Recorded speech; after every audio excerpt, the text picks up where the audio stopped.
In this video, we will learn how to use the book nook.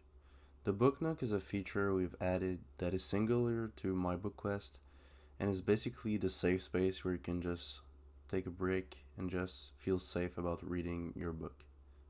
You can access the book nook via the tab at the left on your dashboard in the drawer, and once you arrive, you're just going to be shown the screen.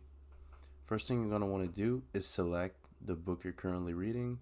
You might have many, so we've added the opportunity to choose between different books. Right now I'm currently reading only one book, so I'm going to click on that, and then you're basically seeing the notes related to this book that you've taken. You have the opportunity to set a timer to basically create a reading session, hours, minutes, seconds. So we have a 1 minute session that is running right now. We can stop it as we like, just like that. And another really important thing is taking notes. So to not forget what you're reading, we suggest taking notes as it clears your brain and makes remembering things easier. So you can take notes everywhere, just like that.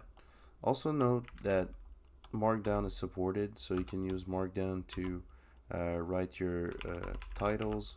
So let's say features, then we have characters. You can do what you want. It's an open sandbox. Once you've finished taking notes, we suggest putting a page start and a page end. So let's say you read from page 15, which is the default last page from this note that I've taken earlier. And then we're going to set the end page, so let's say 50. Once you've done that, you can also choose to add a custom label that is going to be a label that is significant to your note. So let's say it's about characters. I can do it just like that.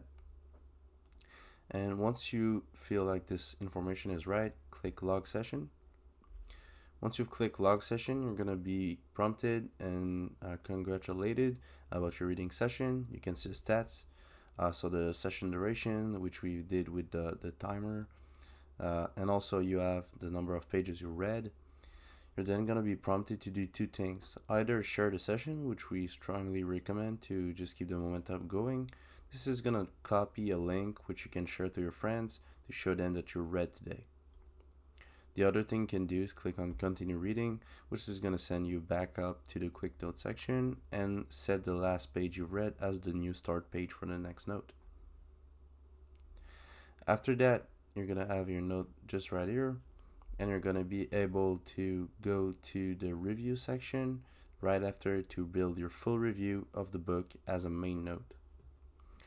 Just before we go to this page, note that we also have a translate feature built into the app, which you can just set any words in there, and it's going to translate and automatically detect the current input language. So let's say we want to convert I to hola in Espanol.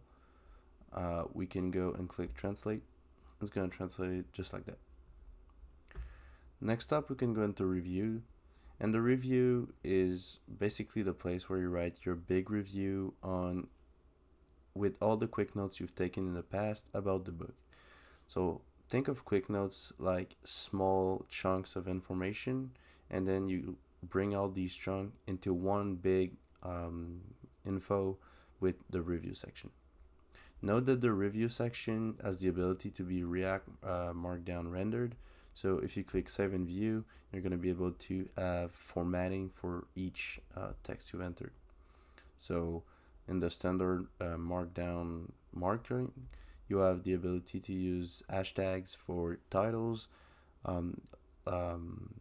lines just like that for dotted lists. And when you click save and view, it's going to render just for you. The interesting ability that you can do is basically use the notes you've created to basically write a full review based on the previous info that you had. This is how you can make sure to never forget what you're reading and get structured data for when you want to come back to it and see what you were thinking at this time. I hope you enjoyed and keep reading.